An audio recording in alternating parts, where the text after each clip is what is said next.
Watch the entire video, my lovely viewers, to get the whole thing. Without wasting much of your time, let's get right into it. This is DJ Mutati exclusive.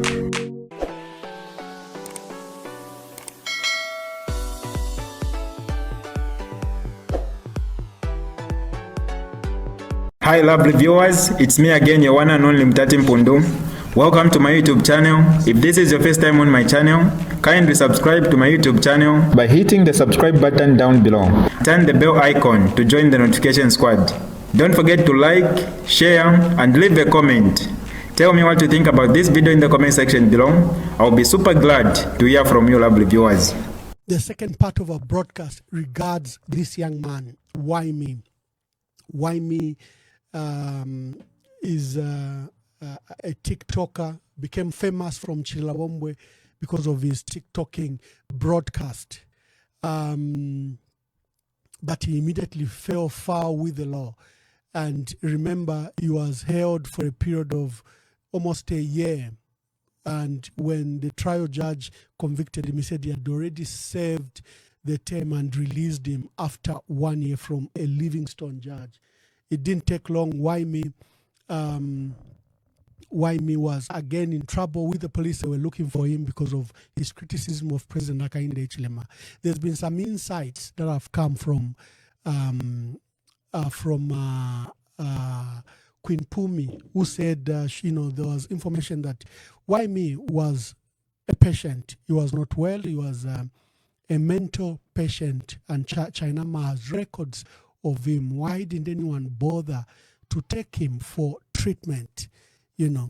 But so Waimi quickly fled to Zimbabwe, Harare, and he had been in Zimbabwe, and he would do his broadcast from Zimbabwe, but it didn't take long. And they got him from Zimbabwe. We'll get there shortly, but I want to introduce another person. This man is Mr. Tony Sakashenda. He's a well-known businessman from Chingola. On 17th January 2025, the Zambia police from Service Headquarters and Kitwe stormed his house in Chingola, brutally beat him in front of his children, took him away. They searched the entire house. The following day, they came and they were wearing masks. They dug around. The family didn't know what they were looking for. And that date, 17th and 18th January 2025, that was the last time the family saw Tony Sakashenda. The family believes that after the police took him, they probably have annihilated him, and the family is asking for answers. They are demanding from the Inspector General of Police, Mr. Grafio Musamba, to tell them where his police officers from Zambia Police Service Headquarters and Kitwe took Mr. Sakashenda Tony from Chingola. The date that the family has given is January 17th, 2025.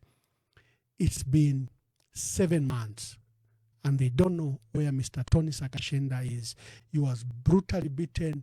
The police don't know what they were looking for from him. They beat him that day, searched his house. They came the following day, and neighbors said he was the police were the second day they were wearing masks. I think they knew the sinister motive. They were still beating him, did the search, including the yard. Again, they took Mr. Tony Sakashenda from Chingola, and he has never been seen since then. This young man, why me? His name is Francis Kapwepwe. Francis Kapwepwe is a TikToker, became famous with his TikTok from Chilabombwe, and he fell foul with the law. He ran to Zimbabwe.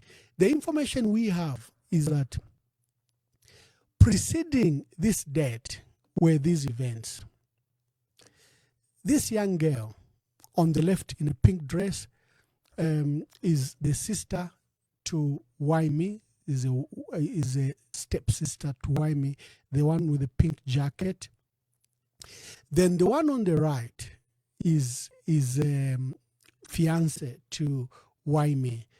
The one on the left is called Shansi. That's her sister to Waimi. She was called from the Copper Belt a day before, and Waimi informed her that arrangements had been made by his fiancé, Lubuto Msonda, who works for a ministry in Kasama, and that they wanted Shansi to witness the engagement.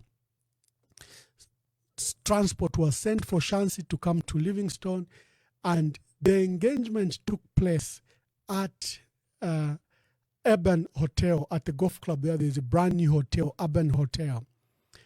And the engagement took place on 31st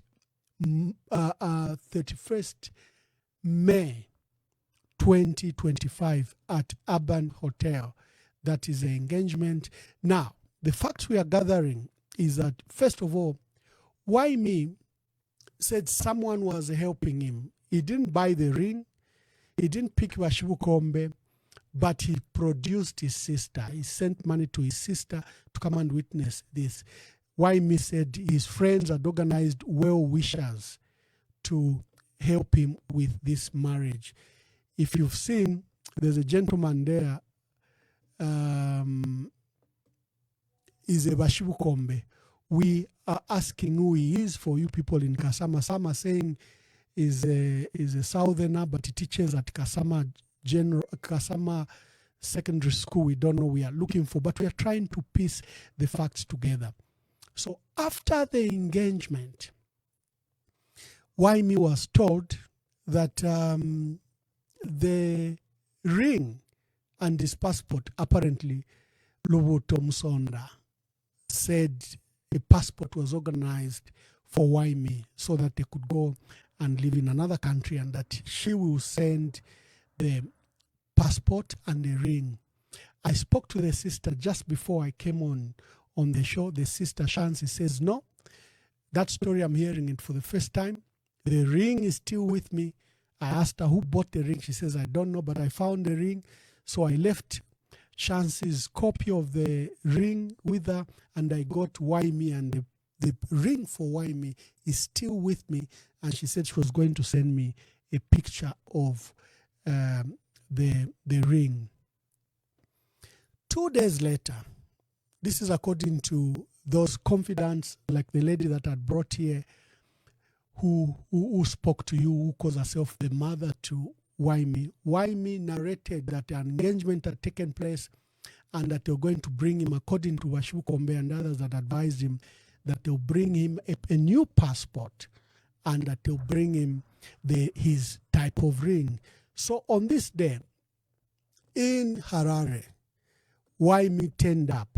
Those are police officers from Zambia Police Service Headquarters. At that filling station, they were captured in Harare. They came to luring Waimi, that I think Waimi felt, I don't know who he thought he was speaking to, whether he was speaking to Lubuto or Washibu Kombe, whoever was in the entourage, said they had his ring and his passport. And Waimi came with a friend of his at that filling, it's a mini shopping place and filling station in Harare. And that was the last time Waimi was seen. Those officers who have been captured on CCTV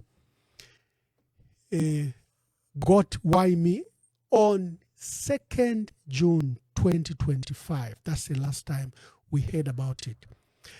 As soon as Waimi was gotten, we began to see stories from Kalemba, from CIC, from Koswe, that Waimi was captured and that Waimi was in his way to Livingstone.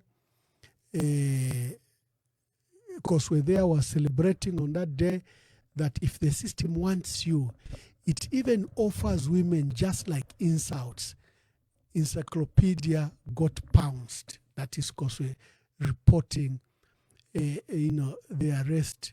Then they say when JJ got back to their apartment, he didn't find Waimi. He didn't find him.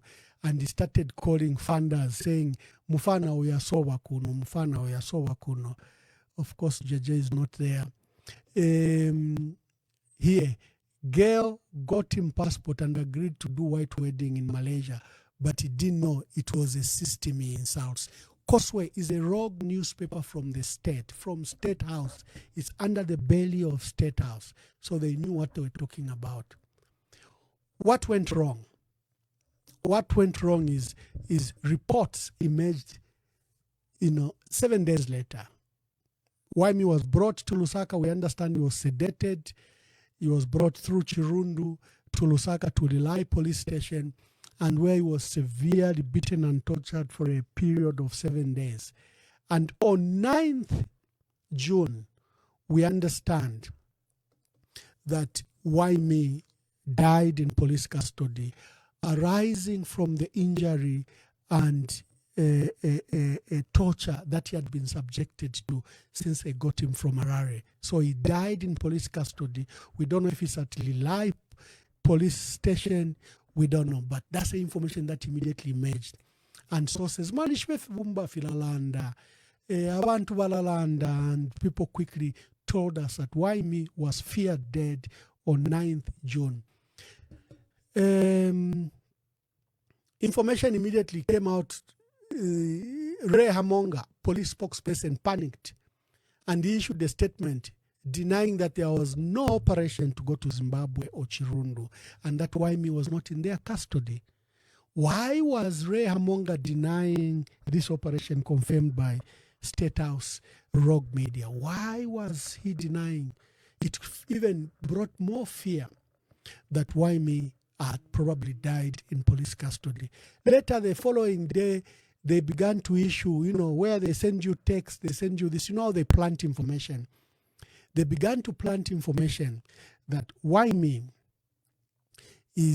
was badly beaten, but part of the torture was to take him into mortuary and lock him up there so that he could say who his so-called funders were. So they planted that story, and a few media influencers began to parrot that story. But from the information we have is that Waimi must have died on or before 9th June 2025. Where is the body? What have they done with the body? Where is Waimi? Produce him. And another person we are asking is this gentleman, Tony from Chingola, who was abducted by the police on 17th January 2025, beaten, his house searched in front of his children. His yard searched. They came the following day. The following day, they were wearing masks. The police were wearing masks. They took him away, and he hasn't been seen since 17th January. The family is asking that they should produce this gentleman. They took him away. They should take him to court, and they should produce him. If they killed him, they should produce his body. Tony Sakashenda, a businessman from Chingola. So why me? There are other reports of people missing mysteriously that were picked by the police. Some claim they were picked by C5 and they've disappeared. Just today I was hearing reports of some, PF youths that were picked from Chawama, others from Matero, and it's been 3 months they have not heard from them. If there are family members that have lost a family member or was picked by people alleging that they were policemen, especially, and you are missing him, please begin to get in touch with us or begin to get in touch with Mr. Nakachinda. We don't know how widespread this is, but just today I heard that there have been some youths that are missing. These are non-ordinary poor people. So, they might not have the muscle that we have. They might not have the stature that Waimi had, that you can trace and know that they are missing. In the whole jigsaw puzzle, we are looking for this man. He was Washibu Kombe. He was not picked by Waimi, but he presented himself as Washibu Kombe, representing Waimi. The other one on the left, we know her. She's a sister to Waimi. She just came from the Copper Belt to witness this engagement. We need to piece together and bring to book these people that have, if they've terminated the life of Waimi, they need to be brought to life. No one has a right to take any life whether it's the life of Tony or Waimi. Even if Waimi was showering insults on the late president, the current president, it is no justification that he should be taken, his life should be taken away in the manner we are understanding. So the Inspector General of Police has an obligation. Today, our dear brother Mal Sampa raised the question to the Minister of Home Affairs, but the Speaker immediately defended that the Minister didn't need to answer because the reports were unverified. We are calling for an immediate investigations in this way. From information we have, we understand is police, members of the police from service headquarters that came to Harare, picked Waimi. It was elaborate. They started with an engagement and they tricked the young man that there was a passport and a ring they needed to deliver. And this is the last time there's a CCTV footage that shows this policeman who picked Waimi, and that was the last time he was seen. This is in Harare on 2nd June 2025. We want to Akwalesa Ngafueniko. This is the passport that they alleged that they were bringing for Waimi. A copy was sent to Waimi and he sent it to his mother that they had obtained the passport for him. Can this girl really have capacity to get a passport? Can this young lady here, can she organize a passport and obtain a passport without Waimi? Is it possible in Zambia? Can you get a passport without the owner of the passport? So how did they get a passport for Waimi and send it a copy to Waimi and then lured him that come and get your passport? This is DJ Mutati exclusive. Alright, that's all for you today, lovely viewers. If you did enjoy the video, please don't forget to leave a comment in the comment section below. Tell me what you think about the video you just watched in the comment section below. I'll be super glad to hear from you, lovely viewers. Once again, I go by the name of Mutati Mpundu. I love you, peace, I gotta go.